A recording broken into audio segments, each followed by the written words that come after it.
Good morning, this is Kamera again. We're on day number 152. And we're in a new book. We're in the book of Job. So far we've covered like 17 books, and Job is the 18th book. So let's go through them. Genesis, Exodus, Leviticus, Numbers, Deuteronomy, Joshua, Judges, Ruth, 1 Samuel, 2 Samuel, 1 Kings, 2 Kings, 1 Chronicles, 2 Chronicles, Ezra, Nehemiah, Esther. Yeah, that's 17 books, and we're now in Job. We're covering Job chapter 1 through 4. And what I like about the book of Job is it gives you a glimpse on what goes on, in the heavenly realm as far as where we are concerned. How the problems that we go through and kind of give you like a little mindset of how God sees us or what He expects of us, the book of Job has a huge impact on me and how I deal with a lot of troubles. For instance, the book of Job, the first chapter goes through to tell us who Job is. Job is a man who fears God, who loves God. He is a man of integrity. You can tell that he watches his step and everything he do. He's very careful, and he's a rich man. He has all these camels, these donkeys, or what have you. The book gives you the numbers and of what he owns, and he owns a lot of servants along with that. But anyway, he's the richest man in that area. And he has 10 children, 7 boys and 3 girls. But the thing is, it says he's blameless. He stays away from evil. And so during this book here, you're going to see Job's character. His friend's going to basically tell you the things that he did. But what gets me, guys, is that meeting that God has with the heavenly host, and the fact that Satan can come there in the presence of God. Calls Satan the accuser. And guys, it's important that you really look at this thing. It's amazing what goes on. And so God asked Satan, what you been up to? And he says, I've been like walking around the earth, patrolling the earth, and just looking around. And in the King James Version, it says, walking to and fro, seeking who I may devour. And you have other versions that say, I'm just patrolling the earth, just looking around. But he's seeking who he can devour. But this is the thing. God says, have you considered my servant Job? He is blameless, man of integrity. He stays away from evil. He hates evil. He stays with it. There's nothing like him. And so I look at that and I said, wait, God actually appointed Satan to his servant. And you have to ask yourself, why? He's so confident in Job. He actually is proud of Job. And so what Satan says after that, you have to look at it. You have to look at it. Well, why not? Why wouldn't he be faithful to you? Why wouldn't he be? You have this hedge of protection. Oh, before I even go there, let me back up just a little bit. Remember I mentioned Job's children. His children, they would party festival. They would have these feasts at their home. The boys, there were 7 boys. They each took turns in having this great feast. They would invite their sisters, and sometimes they'd be partying for like days. And so Job would have burnt sacrifice and offerings to God to purify them, just in case they sinned against God, just in case they blasphemed God in their hearts while they were partying. Job would do that for his children. Not his children doing it, but he would do it for his children.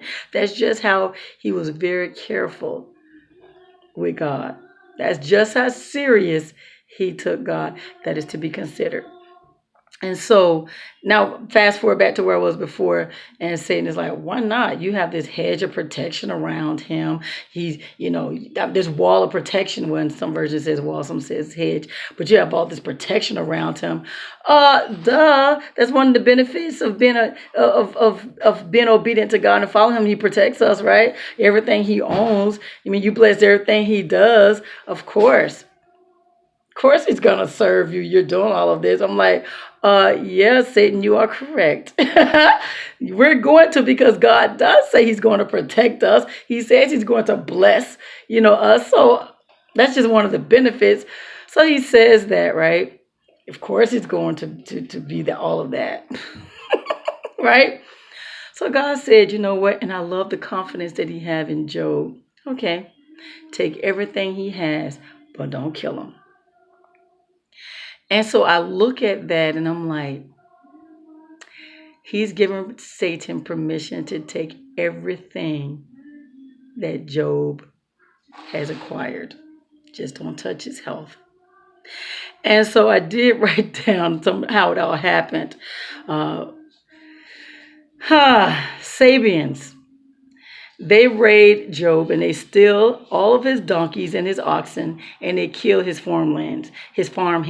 Now this is the thing, killed those off, and they stole his ox donkeys and killed his farmhands. Just as that and I'm the only one who escaped. Just as that messenger finishes what he says, another messenger runs and says, "The fire of God has fallen down from heaven and has burned your sheep and your shepherds." Yeah, just as he's finishing what he's saying, another servant runs to him and said, "The Chaldean raiders have stolen your camels and killed your servants." Just as he's finishing, that servant, because only one person escaped from each one of these incidents. They're witnesses to get back to Job. Just as that last person, that previous person finished his word, a powerful wind came and destroyed your son, the oldest son's house where everybody was gathered, your children were gathered, and has killed all 10 of your children. Can you imagine? The substances, the servants, so his heart is with, all my stuff is gone, okay, whatever, but my servants as well. And now my children, everything Job owned, including his children. So Job sees that, okay, nothing like this can't happen unless God allowed it to happen. Oh my God, let me tears his robe, falls down, and start calling out to God basically. And it says here that he fell on the ground and he worshiped God. He worshiped God through all of that. And that it's like, oh my God, all this is coming at me at one time. All this is coming at me at one time. Don't like you ain't been there where you felt like, oh my God, all this is coming at me at one time. Where is God? Oh my God, I'm a child of God. Why is this happening? But what he does is he does this little thing where he tears his clothes and he sprinkles those ashes, and he go into that mourning stage where he is torn himself. And he praises God, but he says, "Naked I came, and naked I shall return," or leave this place. But Job did not sin, not once. That part. And we're so quick to really get upset with God when we lose things. I don't care if we lose a car. We're upset with God. We lose a spouse. We get upset. When I say lose, I mean a spouse leaves, or a spouse does something wrong or whatever, or a child doesn't turn out the way you think. We get mad at God. And so get this. We see that Job is still faithful to God. So now you have another meeting of the heavenly host. Satan goes there, the accuser goes to. And God says, okay, what about Job now? You got rid of everything he had, and he's still blameless man. There's none like him. And he's like, well, yeah, he still have his health, but touch his skin with a sickness. I bet he turned his back on you. Okay, go ahead, but don't kill him. And that's what he does. He strikes Job with boils from head to toe. And from what I understand, it's like open sores. So, there's pain, there's discomfort. And, His wife is at this time and said, dude, you still gonna hold up your integrity? Just curse God and die. He let his wife like she done slipped and bumped her head. So I can take God good but not the evil, the bad. I can take the good but not the bad. Seriously? You sound like a foolish woman. And he said nothing to curse God. But we, in this day, we feel like this we don't even go through half of, maybe we go through a little fraction, but we don't even go through half of what Job went through, and he still upheld his integrity toward God. You got to appreciate that. That is something we got to understand. And the fact that we see that God allows us to go through something to prove our integrity to him. And in this case, that's where Job is right now. And so fast forward, his three of his friends from traveled to come and see him. They say he was unrecognizable. And so, to be honest with you, how can you go through something and not feel bad, even in your mind, your spirit, the God that you serve? You know he's there. But what you're going through is not fun and it's painful. And Job really was in a lot of pain. And so his friends come, he's unrecognizable. They see him and they just tear their clothes in grief. And, they see, what can we say? What can we say? So much suffering, there's nothing we can say. And they sit with him for 7 days and nights. They just sit with him. And I find that sometimes there's nothing you can say, especially if someone has lost a loved one. There's nothing I can say. I can just be there. There's no words. There's no words. What can I say? I can't make you feel better, except I do pray and ask the Lord to comfort you like only he can, because there's nothing I can say or do to really comfort you except for my presence. And so that's what his boys did. They sat there and they just sat there for 7 days, 7 nights. So it was Job who broke the silence. Job started basically saying, I wish I would never have been born. Curse the day I was born. It'd be better if I had never been born. I wouldn't be feeling this pain. At least let's say I died of stillbirth, then I'll, with the people who've already gone before me and just enjoying, heavenly place wherever they are, wherever they lie in peace.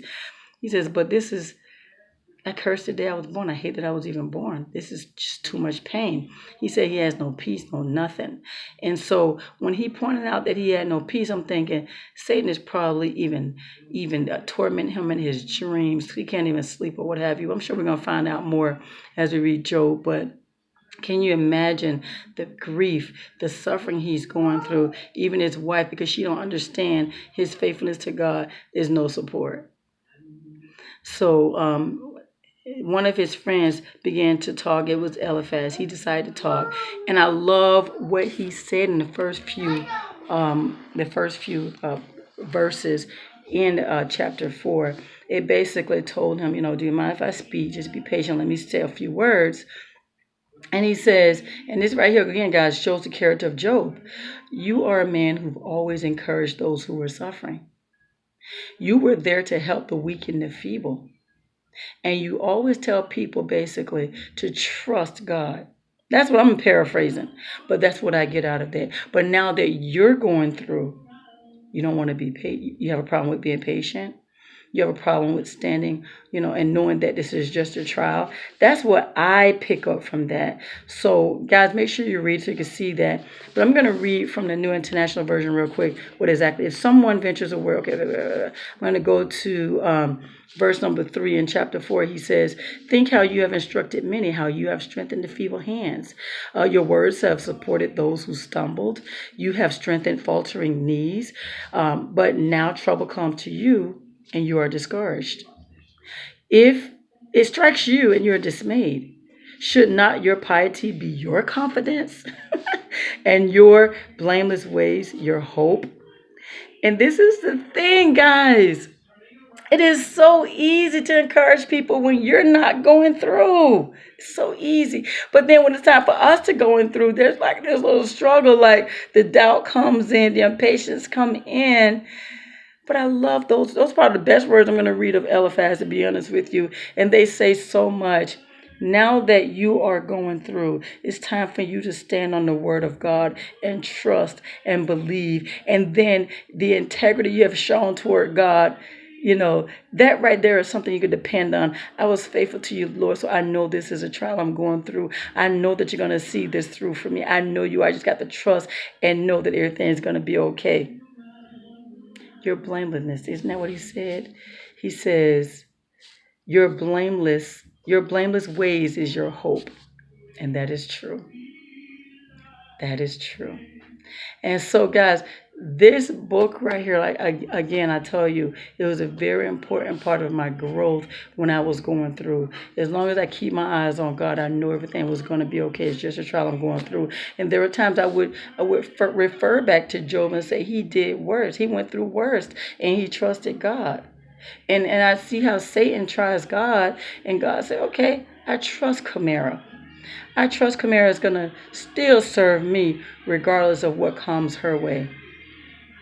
I know her. I trust her because I know she loves me. And yes, I do give her a hedge of protection. But things may happen, and I bet you she still is going to serve me. I mean, I love, love, love this example that God has given us in the book of Job. So, guys, that's day number 151. Job chapter 1 through 4. You have a God-filled blessed day.